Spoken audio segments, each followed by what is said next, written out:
Поради та ідеї для KNX від SmartHouse. Як узнати проєктне споживання лінії KNX і, відповідно, вибрати правильний блок живлення. Як ви знаєте, згідно специфікації KNX на одній лінії може бути не більше, ніж 256 пристроїв. Власне, 250 пристроїв плюс один лінійний з'єднувач, якщо він потрібен. Це в теорії. На практиці реальна кількість приладів обмежена тим блоком живлення, який цю лінію живить. На даний момент існують блоки живлення KNX з максимальним струмом на виході з дросселем KNX на 160, 320, 640 та 1280 мА. Виникає питання, який саме блок живлення вибирати, виходячи з кількості пристроїв на лінії, як його розрахувати і який блок буде в нашому випадку оптимальним. Наприклад, маємо вже готовий проєкт. Власне кажучи, просто необхідний набір елементів. На цьому етапі абсолютно неважливі всі інші налаштування, параметри, групові адреси тощо. Перший варіант розрахування блоку живлення. Експертний, самий простий і з найбільшою похибкою. Можна вважати, що один пристрій KNX споживає 10 мА в середньому.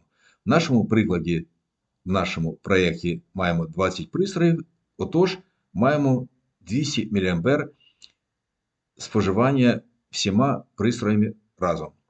Мінімальний блок живлення, який нам підійде в цьому випадку, на 320 мА. Недолік такого розрахунку в тому, що ми взяли середнє споживання одного пристрою. Насправді, існують пристрої і на менший, і на більший струм.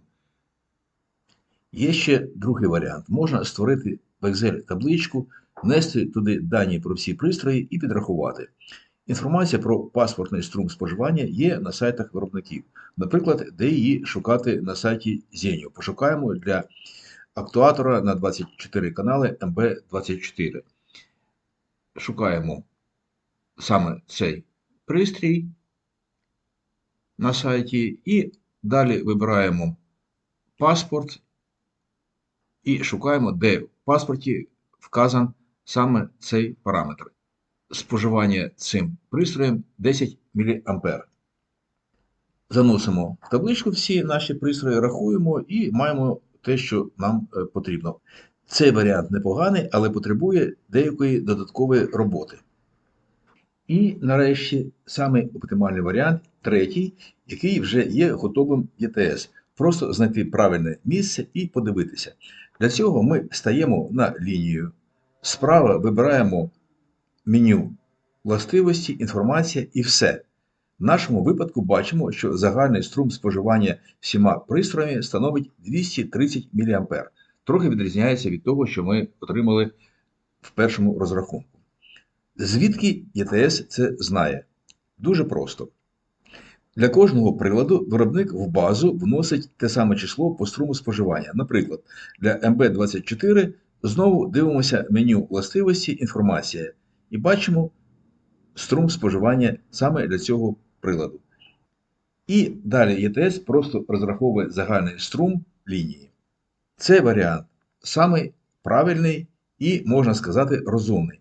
Радимо використовувати завжди саме його. Більше інших порад та ідей для KNX від SmartHouse на нашому YouTube каналі.